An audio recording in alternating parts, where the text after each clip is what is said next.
You're listening to Neurodivergent Mates.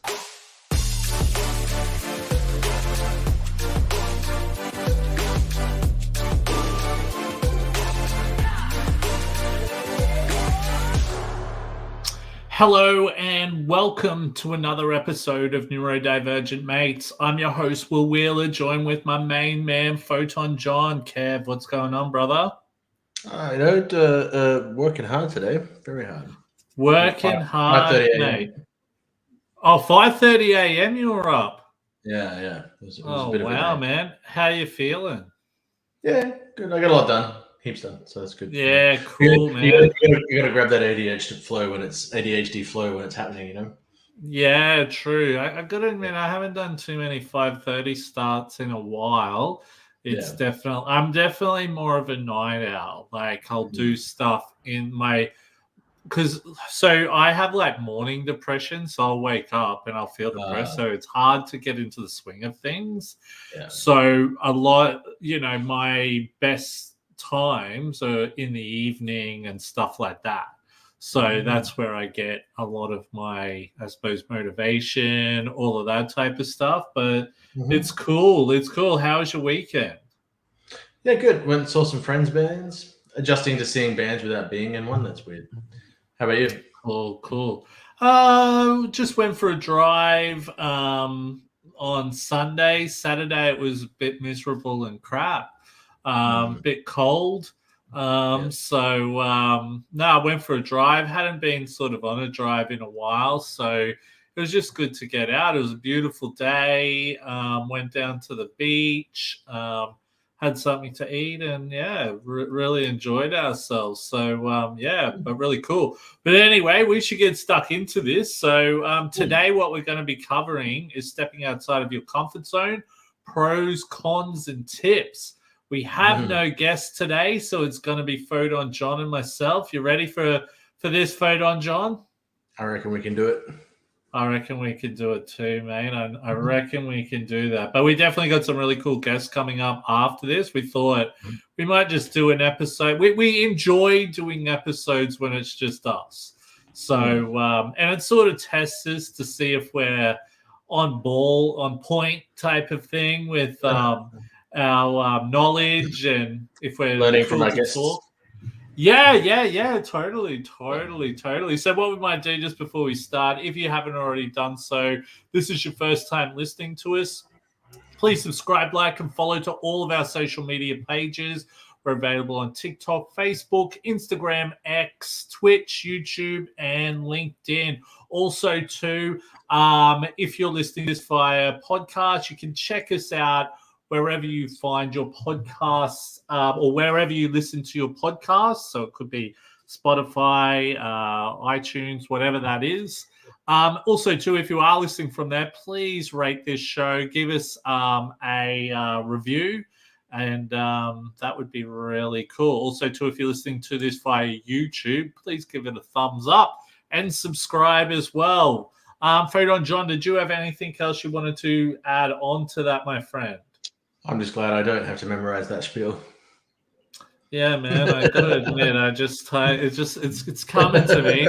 It's coming to me, yeah. But you got it down pat these days, man. Yeah.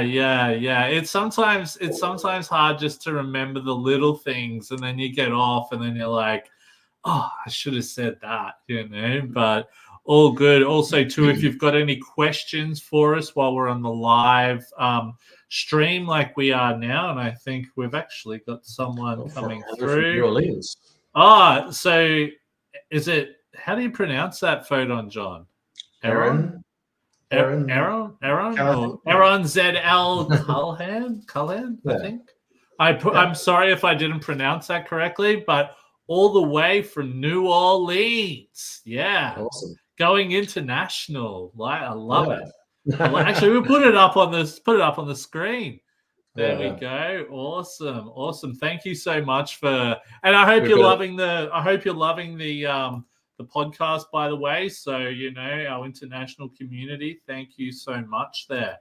But we should really get stuck into this. I think a big thing with this, before we get stuck into the questions, all of that, I think when we were sort of sitting down talking about what sort of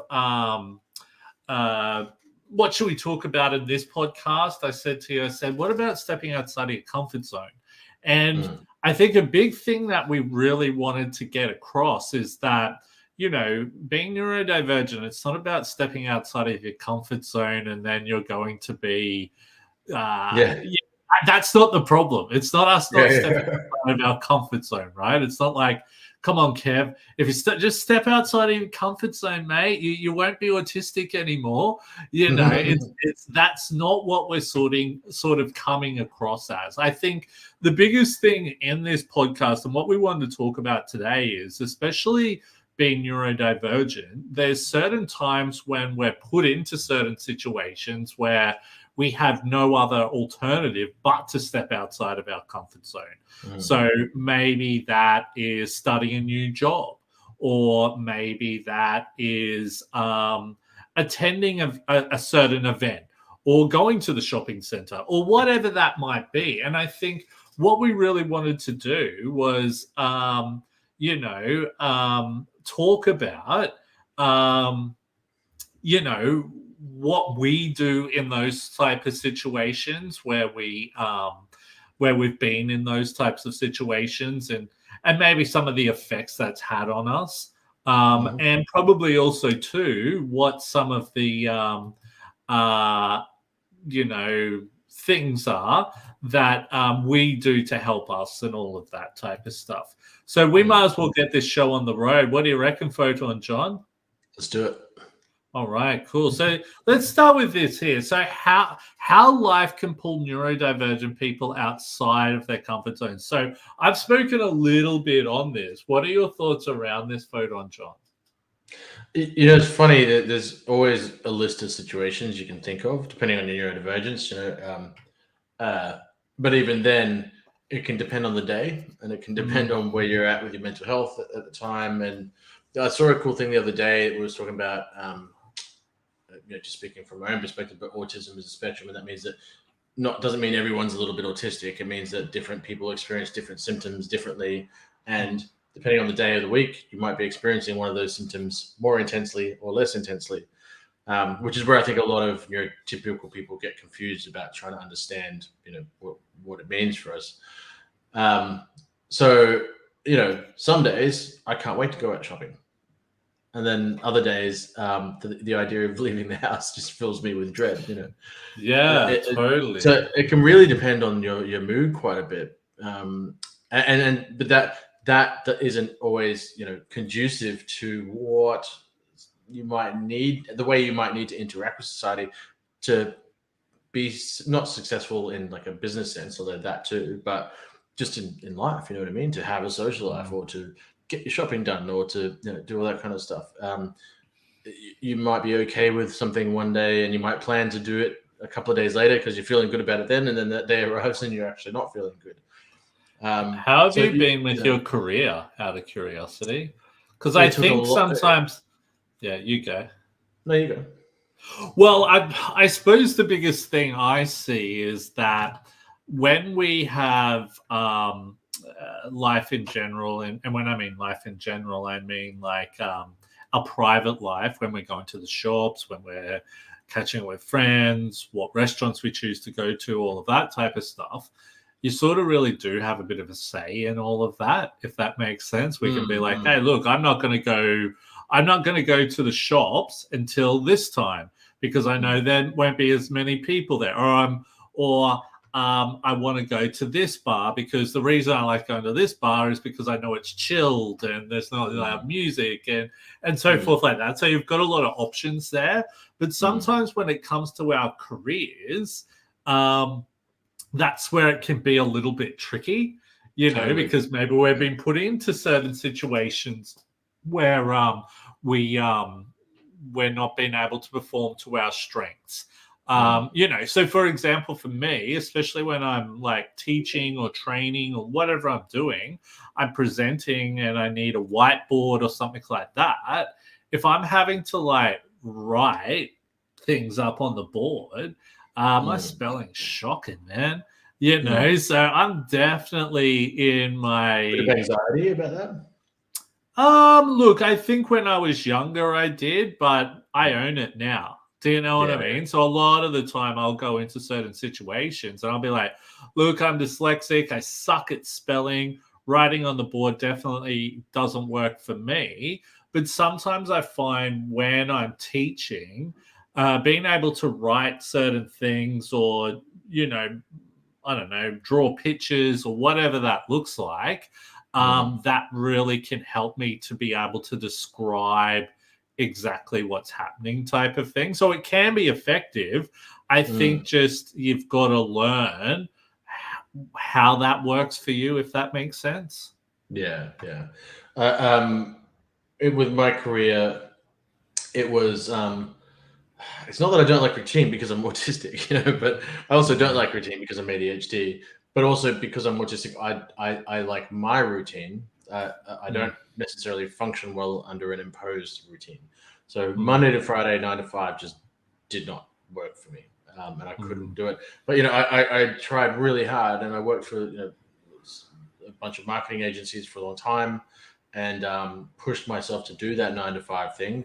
But there were some days where I just couldn't do it. I was so burnt out, and I would have a week off, and I'm trying to explain to them, I really want the job. I don't want to be doing this to you, but something about this workplace just is not doing it for me, and I'm Clicking, burning out all yeah.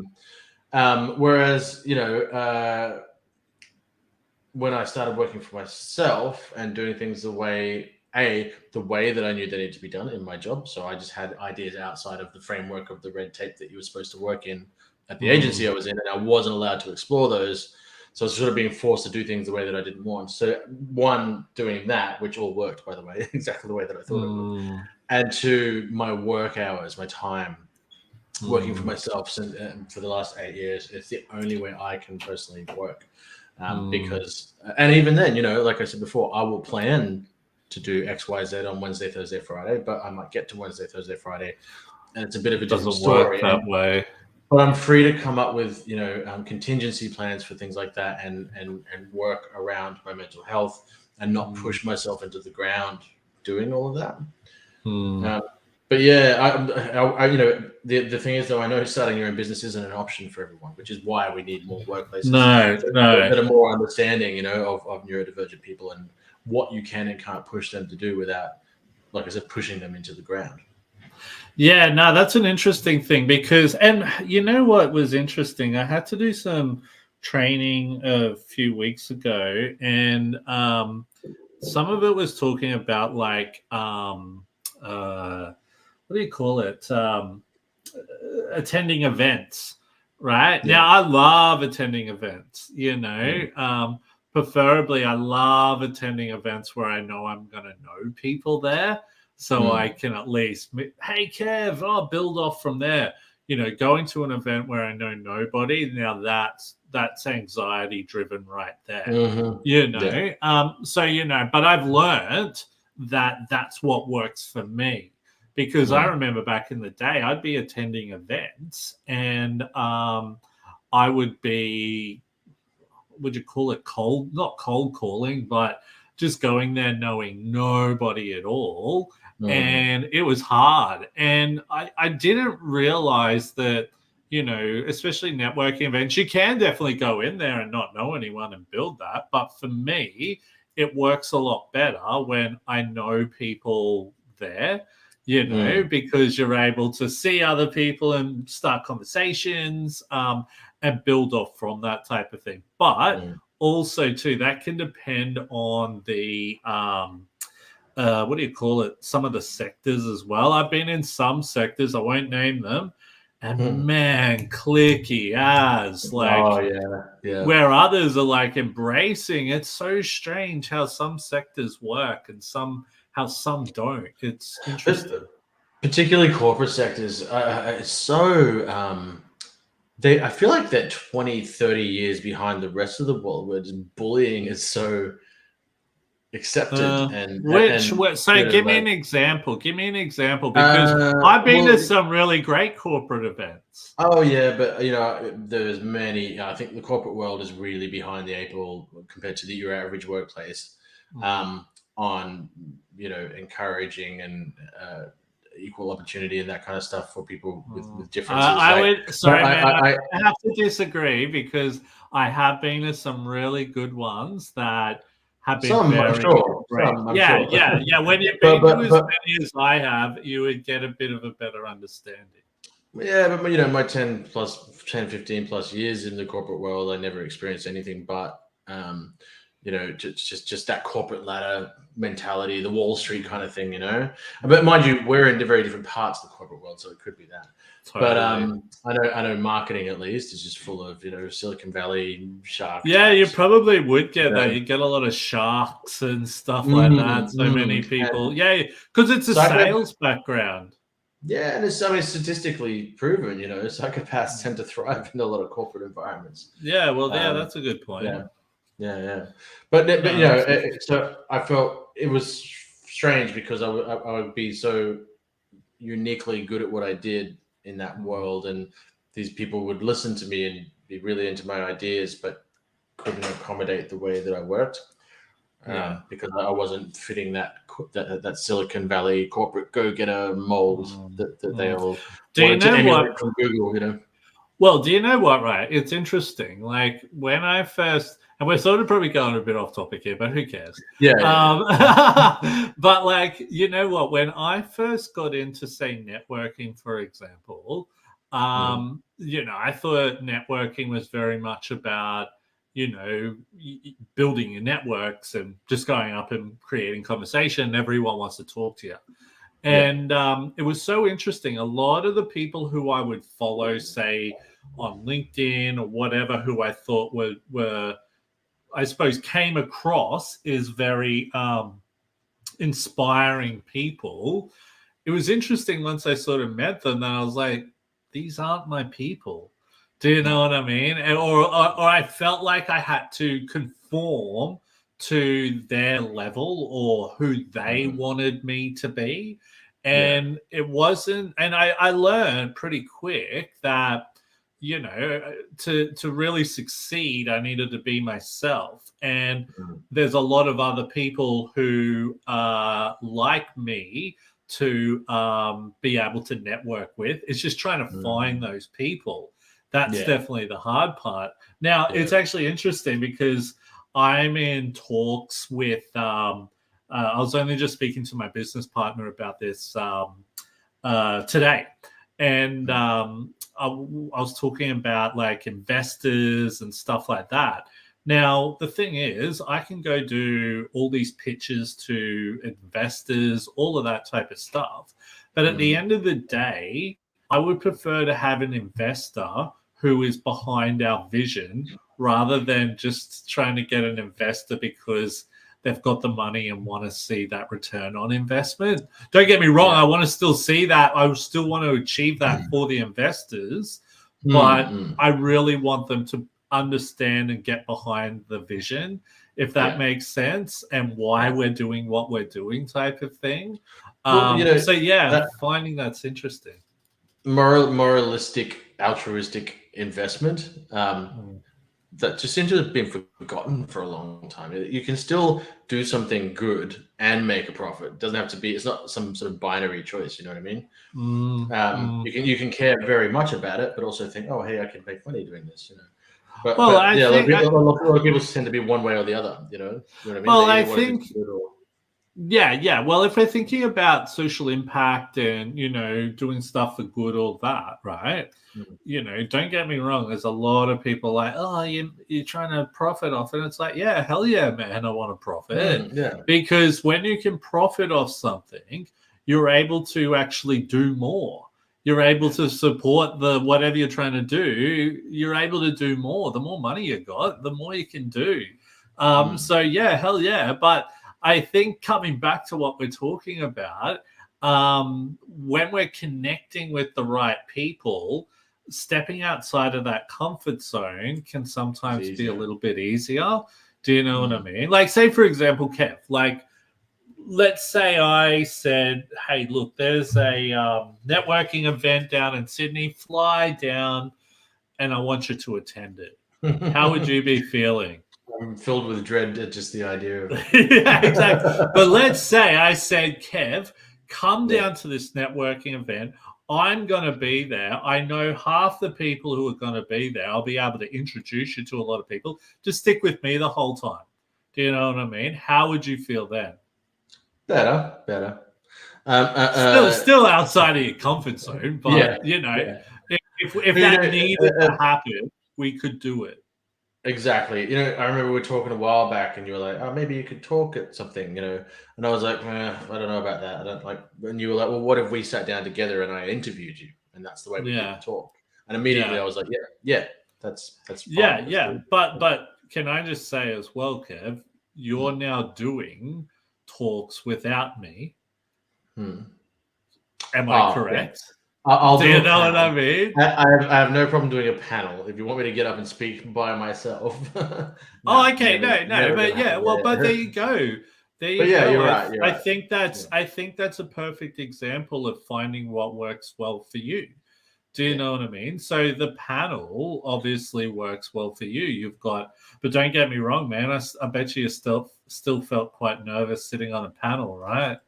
To begin with, but it was a panel, you know, about this topic. So I was, you know, they gave me a STEM toy. You know, Mm, they mm. they they asked everyone how the lights should be so that everyone would feel Yeah, yeah, comfortable. They made sure the yeah. sensory environment was good, and most people there were neurodivergent, so I felt pretty, you know, at ease. What if those people on the panel were like world leading doctors and stuff like that? Would you Oh, be a bit then nervous there? yeah, then I'd have massive imposter syndrome. At that Because point, it doesn't even feel like syndrome. It's like I am just not meant to be there. You know? well, to tell you the truth, man, those are the type of people I'm on panels with sometimes. Mm, Do you know mm, what I mean, man? And yeah, it does feel like that, especially when they're going really in depth and you're thinking, holy crap, man, like their answers are way better than mine. How am I mm, going to make this sound better? You know what I mm. mean? And it can definitely be like that. But you know, it definitely comes with time. But let's move on. Damn, man, we went well with that question. But Yeah, ways that 25. ways that stepping outside your comfort zone can be difficult. I feel like we've already covered this kind of. Yeah, we sort of covered that, didn't Yeah, we? Maybe yeah, we can yeah. move on to the next one, eh? Hmm. So, how about we look at this one? Ways that Mm, stepping outside your comfort zone can be beneficial. Do you want to go mm. first, Kev? Yeah. So, you know, I would.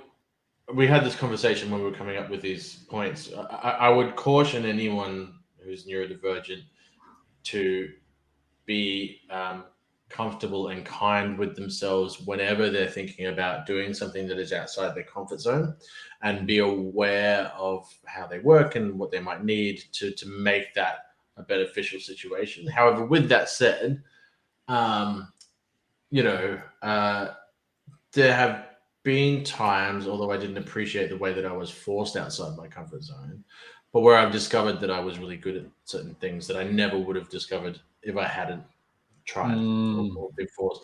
And yeah, I don't endorse the way that I was forced through certain work situations, even though they knew that I was uncomfortable. But there've been other times, you know, that I learned from that and have entered outside my comfort zone in ways that where I feel more secure and that I have support in place.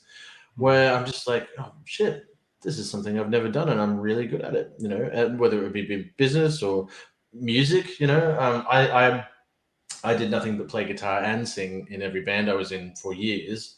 And I had that guitar as like a security blanket, right? And then I got asked to just sing for a band. That was the band that I was in for 5 years, Got a Fire. And I was terrified, you know, at first. yeah, But then I tried that whole, I've spoken about it on the podcast before, exposure therapy thing. I was like, all right, first gig, jump straight in the crowd.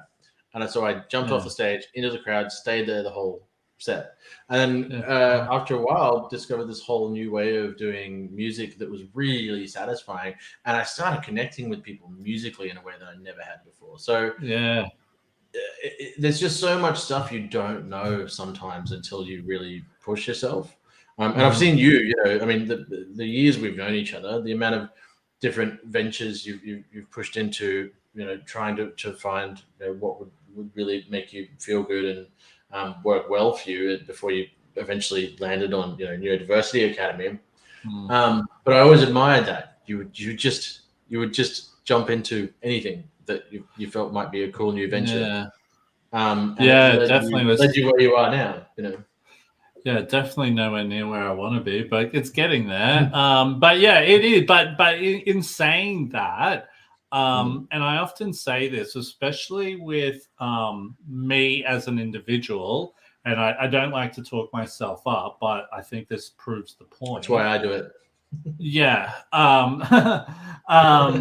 The thing is that I remember back when I was really trying to push neurodiversity in like workplaces, in diversity and inclusion settings, all of that, I would be going into diversity and inclusion because it's now called like DE&I, so diversity, equity, D, something like that. Yeah. I've never heard of that. So it's now called diversity, equity, and inclusion. Yeah, that's what it's called now. So it used to be just called D&I back in the day, like diversity and inclusion. Now it's diversity, equity, and inclusion type of thing. But anyway, that's a whole nother podcast we could go into. Man.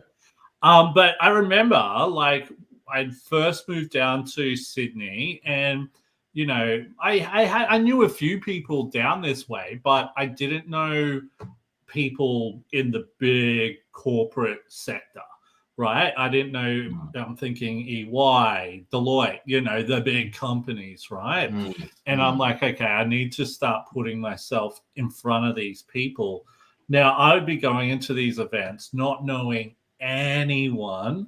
Back in those days, now this is probably going back 10 years ago now, no one was talking about neurodiversity. No one knew what neurodiversity was back then, right? Yeah. So I'm going into a room not knowing anyone, having to share I'm dyslexic because I didn't know I was ADHD at that point.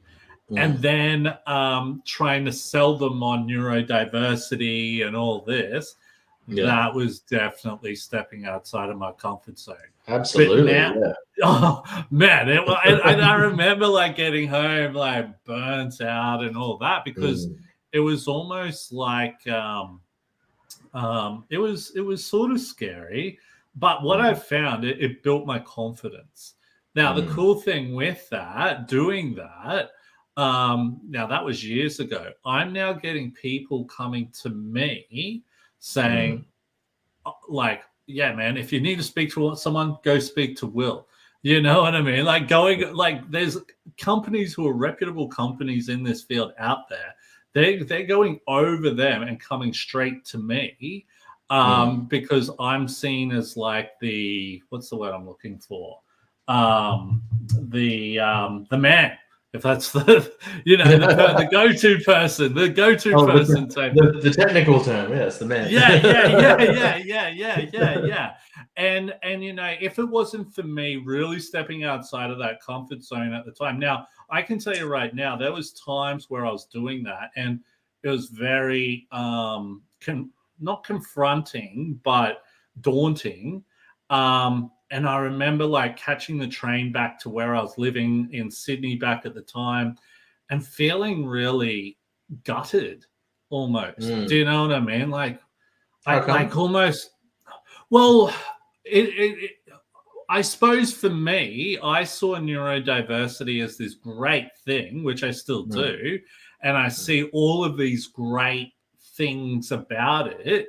And when I would go into these places, I'd be so passionate about it. And I'd be so passionate about it. And I think for me is that I was expecting people to go, oh, wow, yeah, definitely need this. But it wasn't like that at all. It was sort of like... Took about 10 years to get to that point. Yeah, man. It was sort of like, what are you talking about? And but it was sort of like... for that long, man. Like, yeah, well, the thing was, it was sort of like...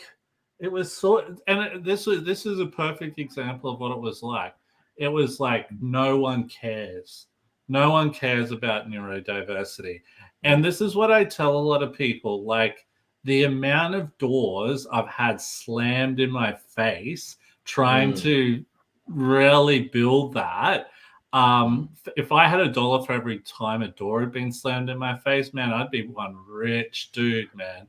And when you keep getting that happening, man, it's so hard to remain motivated, you know? So, but now, you know, it's sort of changing. I'm getting those people are now coming to me. I'm speaking at like pretty big conferences, and these conferences are coming to me. It's not me applying for them; they're coming to me. You know, I'm connecting some dots here. So we're seeing a pattern, and it's that, you know, as neurodivergent people, when we have an idea or a belief or like a moral or ethical something that we want to hold to, we tend to believe that really strongly. And I think those, you know, listening to what you're saying and thinking about what I was saying, those are the things that can make it worth it pushing yourself outside your comfort zone. If you really, because if you can end up in a place like I have with the way that I can work now, like you have with pushing for, you know, inclusion, it'll make all that worth it, you know. So long as on the journey there, you remain self-aware and don't burn yourself out, and you know, work within your parameters, and don't turn that effort into a negative. As long as you get there, it's, you know, you can, it'll be worth it. I think the thing is, especially for me, I was like, yeah, all right, this should only take me about 6 months. That was 10 years ago. You know what I mean, man? And it's sort of like I'm you know, like even with Neurodiversity Academy, like I'm starting to get some big wins happening, which may help me to be able to work in it full time shortly. You know, fingers crossed, right? And that's through blood, sweat, and tears. Definitely stepping outside of my comfort zone, but and this is the thing, people don't see the struggle to get to that as well. I definitely get the struggle, and I admire the struggle now, but it's not easy. And when people are like, oh, you know, someone might take your idea, it's like, good luck. Good luck if you can take that idea, man, because you're not going to be able to build it the way we built it, type of thing. People have tried to build it the way you built it, and they've totally.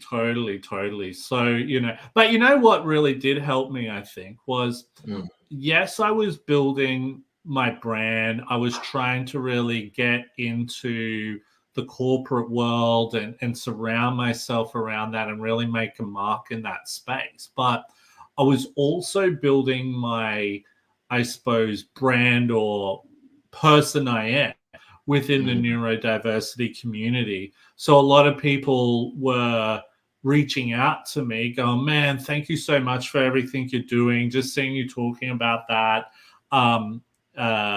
you know, helps me, you know. And I actually wrote a blog about this yesterday, right? It's up on LinkedIn. Yeah.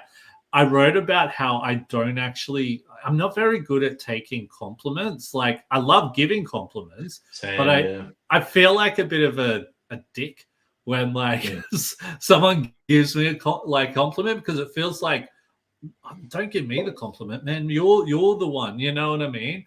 But in saying that, when people would reach out to me and give me compliments, going, thank you so much for all what you're doing. You're doing an amazing job, or whatever, right?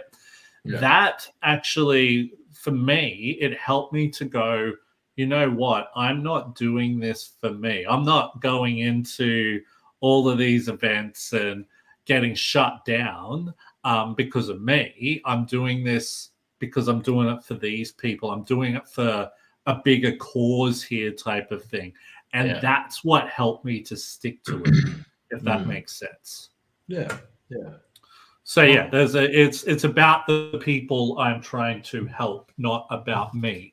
So yeah, I feel like a human punching bag, but you know, so yeah, just that's how it sort of rolls. You know, the old cliche about neurodivergent people not having empathy. It's a bunch of crap. I mean, I'm in one of the sharkiest industries you can get. I'm in marketing, right? The devil. And I am Definitely. all about genuinely wanting to help people. So I've never met businesses because I know I can do it. I have this skill, right? And I want to help. And I love it, when I see someone succeed. Man. Yeah. And I think, when I first got into business, it was hard to see other people succeeding, and I'm being truthful, because I wanted to be where they were, but I've really gotten to a point now where, where I am sort of like, you know what, man, I'm all for those people succeeding. If they can do it, that gives me the motivation and drive to do it as well. But there's no problem with having a bit of personal ambition. You know what I mean? There's nothing wrong with that. It's another thing that's not binary. It's it's not either altruistic or personal. It can be a combination of both. You just got to get the combination right. And sometimes that can be the drive. Sometimes I think that can be the drive. Well, maybe it's the spark that gets you started, and then after a while, you sort of shift more towards the wanting to help people side of things. Yeah, totally. But moving on from that, so for you, are there specific tools that we can use / have used to cope with having to be outside of our comfort zone? I will very badly repeat something. Alcohol. No, I will very bad. Well, in moderate amounts in social situations, yes. Otherwise, totally, it'll make that situation worse if you don't. Well, yeah. No, I will very badly repeat something that the person who diagnosed me taught me, which is she told me to draw a ladder, and at each step of that ladder, just think about the things that. Sit down and think about it, because a lot of the time we just haven't thought about it. The things that you start to experience as you're approaching burnout, right? And make that list, memorize that list, be aware of that list, learn to see those things when they start to happen, right? Because going outside sometimes just getting up and speaking to the person at the corner store while you get your coffee can be a draining experience. Going outside your comfort zone to try something really outside is going to take more of that energy level. So learning your signs is really important if you're going to do this stuff, because you could burn out a lot more quickly, and for that reason you might not see it coming at all, or you might not see it coming as far out. So those tools were really important for me in learning to do these things, and accepting that I have limitations. For a long time, I didn't want to accept that. I was like, okay, I'm different, but no, man, I don't want to feel disabled, But it wasn't until I started to understand that some things I just can't do, or some things I just operate differently with, that I started to thrive, because I learned to work with what I had, and I wasn't trying to pretend to be something that I'm not. So anyway, come up with a list of things that trigger you towards burnout, or a low mental health point. Have them in your brain, in the back of your mind at all times, so when you're going to do something taxing, you know when to pull back, and you know when to just chill. I like this week. Yesterday, I didn't do anything. I stayed at home by myself in a dark room playing video games, right? Because I knew that I had a lot of work today. I had to do the podcast today. I've got a lot of work to do tomorrow, and it wouldn't be, even though because I live across from the beach, I wanted to go to the beach and have a beer. But I knew that if I did that, I'd be socialized, and then I'd get home, go to bed, and wake up without that downtime. Do you have people call you up going, "Oh, Kev, we're over at the pub. You should come across"? Thankfully, not now that I don't live in the city. Yeah. Oh, okay. Yeah. Yeah. My friends are keen to have me out for a beer, but not keen enough that they'll ask me to drive 40 minutes away to. Oh, okay. Yeah. Well, that's probably a good thing, right?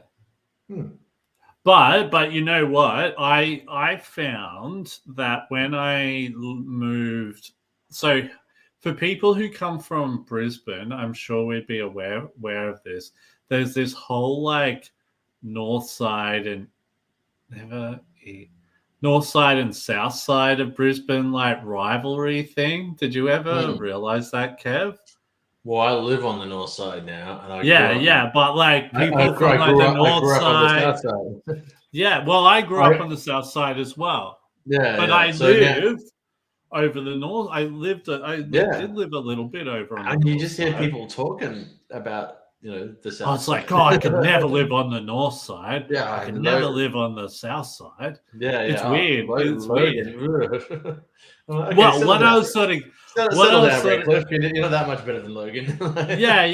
yeah. But what I was sort of getting at is Yeah. that when I moved from the south side to north side, none of my friends would come and visit me. It was like, oh, Mm, you know what I mean? mm, And there was sort of some goods and bads to that. yeah. One, no one would ever come and visit me, and I would go over to the south side sometimes. And I was sort of like, It's like the good side to it was that no one ever came to visit me. The bad side to it was that no one ever came to visit me. well, Yeah. I think the thing, well, yeah, if you look at it that way, but there was a few factors. So back in those days, I was still having big problems with drug and alcohol and stuff like Mm, that. mm, So people not coming and visiting me was probably a good thing because it was getting me away from all that. yeah. But it was also a bad thing because I wasn't socially interacting with people because I didn't know Mm, anyone. And as you get older, it's so difficult to meet new people. So I was just struggling. and mm, and yeah, I wanted to break away from a lot of my old life, but when you need. I honestly, I suggest if you're trying to break away from your old life, old people who didn't really add value to your life, definitely mm, have some plan in place where you will be interacting and socializing with new people. If that's mm, volunteering or mm. whatever that might be, definitely start having some plan in place, But, because but it can get pretty lonely. but not a random thing. Something that you're Well, interested in. probably a Where, regular, where, yeah, yeah, something where, that yeah. Don't just yeah, go and like, start picking up rubbish because you want to meet people, but you hate picking up rubbish. yeah, yeah. Do But something also, because you're passionate about it. don't join a yacht club if you're a musician. You know what I mean? Like, you're probably not going to meet Yeah. the kind of people that you would need to meet. You know what I mean? Well, yeah, definitely that. Or yeah, definitely that. I think for me, the biggest thing for me was volunteering, and I see. So I did volunteering for an organization called Rosie's, and Mm. Rosie's. So what they would do every My day. sister works with them. Does your sister do stuff with Rosie's? Does she? Mm, Oh, yeah. cool. Yeah, Rosie's is awesome. Shout out to any Rosie's listeners if they're listening. You guys are awesome. But they Mm, are like the thing was, I remember for me, I was like, okay, well, what I want to do, I want to try and keep myself busy on Saturday night, so I'm away from having to go out and drink or having to go and hang out with people who are just going to drink, So for me, I was like, okay, well, why don't I do something that doesn't involve drinking and will keep me busy all night?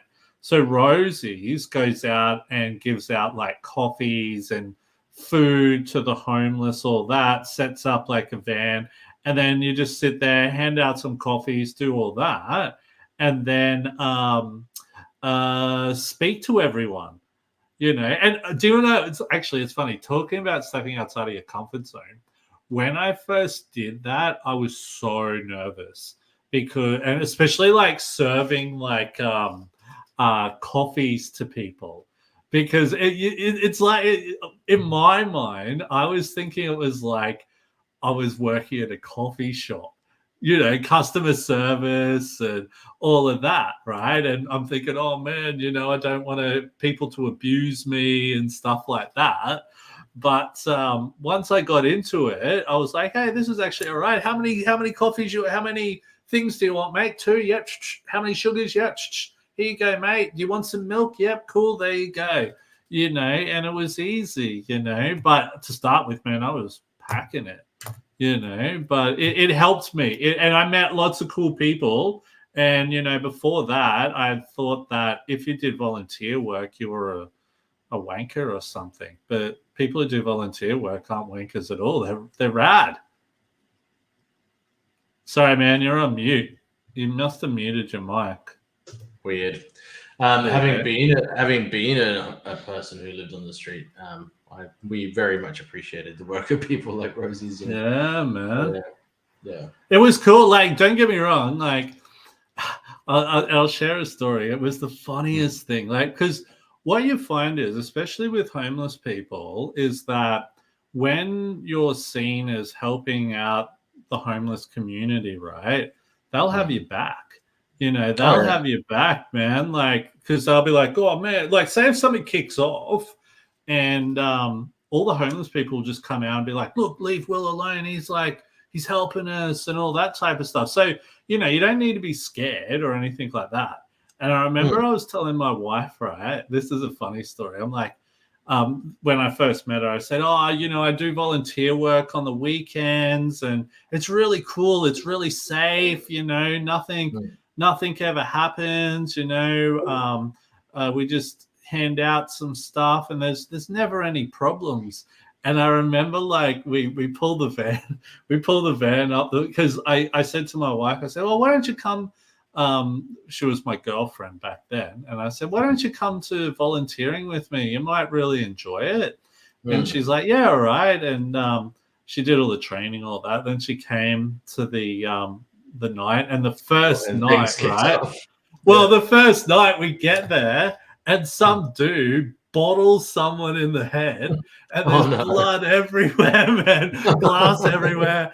Cops come. There's fire brigade, police everywhere. My wife, my girlfriend, she's running around going, oh my God, freaking out. And I'm just there. Was that when you counted down and just went, so hey, you want to get married?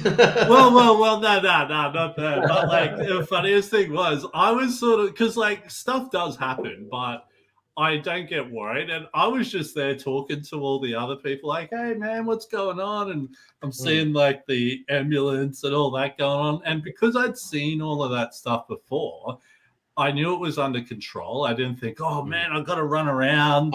She's freaking out. Yeah, she's freaking out, man.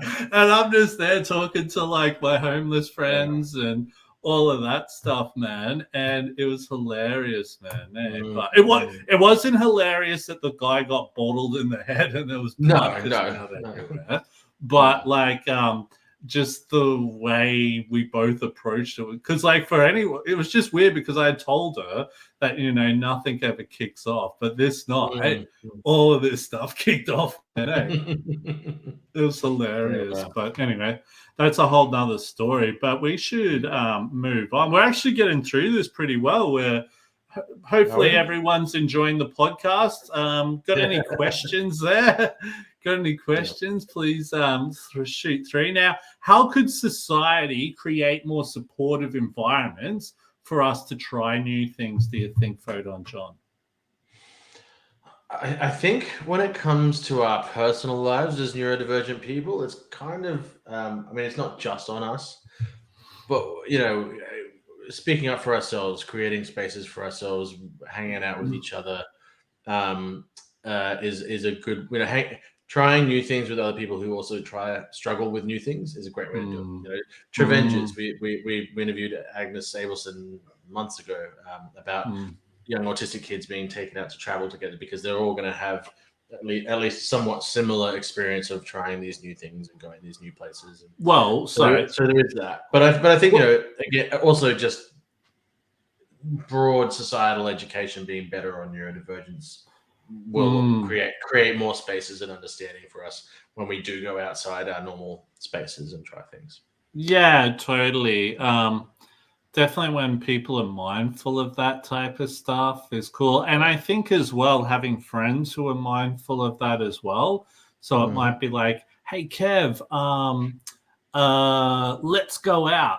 We're going to like this cool disco bar down here, and maybe for me, the thought of, and I'll give you an example, and this is nothing against my sister-in-law Angie. We love you. This isn't nothing against you, but it was funny, right? Like, I remember when my wife and I got married, we afterwards we said, because we just had a lunchtime lunch and all that. It was just a very small affair, and we then afterwards we had our lunch. My parents had gone home, and then Angie, she had flown all the way from Ireland to come to the wedding, and my brother and his wife were there, and my sister-in-law's friend, she had come, so my brother's wife's friend, she had come, and all that. And I remember do you know that like bar? There's like in like Queen Street Mall, how there's that hotel right across from the Maya Center, right in the city, and it's got a pool and a bar like right up. I'm I've pretty swum in that pool. Yeah. I'm pretty. Lemons. Yeah. So we were staying there, right? And Hmm. at night there, like, it's chilled out as, really cool place. So for me, sensory overload was perfect. It was awesome. But my sister-in-law, she wanted to go out and go to a pub that was packed full of people and all of that, with a live band playing and all of that. And I was just thinking, I thought, okay, let's do this because, she wants to go out and, we haven't seen her for a while. It'd be great to hang out with her. So I went and did it. But man, it was just so difficult for me, but this, the Lennon place, or somewhere else in the valley. So we left there Right. and went to what's the Irish bar in the city there? On the corner, right across the road. Irish Murphys. Yeah, there, right? And I hate the place, to tell you the truth. It's just 3 levels of drunken. I'm drunken idiots, man. But it was just not. So it would have been cool, like if people, when people understand, hey, look, we're better off to go here because this is going to be better for these people. Or have a really cool pub that, even if it was owned by a bigger thing and wanted more people in, had a cool sensory area. You know what I mean? Well, it could be. Do you know what, right? Like, maybe that's a bit much to ask, but I would love that, Yeah, totally. I think as I'm older, I don't enjoy being in places with like fully loud live music and stuff like that, Well, I'm a musician, so but but I can tolerate that. You know what it is for me, when I'm getting massive sensory overload in a loud club, and there's a live band on, and I don't mean no offense to cover bands, but just for me, it doesn't fix my sensory issues. A band, and I'm watching music either that I know well because of a friend's band or whatever, and it's or it's just a band I haven't seen that I really like. It just drowns everything else out, and I'm in this loud environment where I can focus on one thing. And that's such a rare thing for me to be able to do that. Well, yeah, that's why I enjoy it. Yeah, like if I was to go to a Tool concert or I don't know, Korn or whoever, right? I know their songs. I'd be able to get into it. I'd be able to focus on it, right? But when I'm going to other things and it's just noise, I'm just like, oh my god! And they're just playing, they're just playing freaking 500 miles by the pretend. Man. That's a different situation, I just can't do that shit anymore, man. I just can't do it. Even thinking about it right now. Dropping a couple of F-bombs this episode. I'm not sure what's wrong with me. You need to lay off the beers, my friend. You need to lay off the beers, mate. I'll throw you off. I'll throw you off the podcast, mate. It's only 2, my friend. It's only 2. But no, it's all good. It's all good. But I think the other thing was I've been going through a process of unmasking recently. Yeah. Selectively in certain situations, because I don't even exactly know what that is for me, but I have a certain small select group of friends who I went out with for the first time a while back, and I just said, "Look, prepare yourself, all right? I'm not gonna pussyfoot around anything. I'm gonna be straight up about how I'm feeling, what I'm thinking, what I'm okay with, what I'm not. I'm gonna try to be pleasant about it, but I'm just gonna be straight." And one guy put it to me so well. He's like, "Okay, so you just need us to listen." And I went, Yeah. "Yes, I need you to So, take what I say to you seriously, and okay, that's accommodate that a bit." That's interesting, right? Mm, If say if we were to go out, right, what mm. does you unmasking look like? That's what I'm Uh, interested Even if in. it is a situation like we're talking about, like a live music venue, I might like it Mm, for 1 second, and then something about the next song that the band plays strikes me wrong in my ears, or the lighting is off, or I mm. buy a beer and the taste is strange, or someone I barely know who met me at a gig once is trying to be my absolutely best friend in the world, and they're in my ear. I'm just not gonna pretend to be okay with those things. I'll be like, okay, I'm having issues Mm. right now. I need to get out of this room. I And need what do to, you do in yeah. that case? Like, say I'm there, your mate. Hmm. What do I need to do? It's just I'm curious. Uh, Literally, that happened that night. There was some guy, I'd met him at a gig one time, and I didn't want to be rude. I mean, I appreciate everyone who appreciates the music that I do, but Mm. he just some people who have seen you live and enjoyed you live, they think because they enjoyed you and they're telling you they enjoyed you that they're entitled to something about you, Mm. like Mm. your time or your attention. And it's like, well, maybe not, dude. Like, yes, I like that we connected musically, but it doesn't mean Mm. that I need to sit here and have you yell in my ear all night when I have weird sensory issues. You know what I mean? So my friend literally just stepped in and distracted him and let me walk away. He Yeah, just cool, gave cool. me that time to go in the corner and be by myself for a bit. And Yeah, yeah. there was a night recently where I was just like, I thought I wanted to do this, but I don't. And so my best Mm. friend and one other friend were just like, okay, we'll take him out. You guys have a good night, and we went somewhere else that felt better. Mm. Mm. Um, Mm. and I felt like a bit of a burden almost at the same time because I'm like, oh, you guys kind of have to support me, but I was just like, I'm just navigating, figuring it out, and they're supporting me in figuring it out, and I can figure out my own ways to deal with this Do stuff. you know what I used to do? I used to just leave and not even tell my friends, and then be like, "Where did you go?"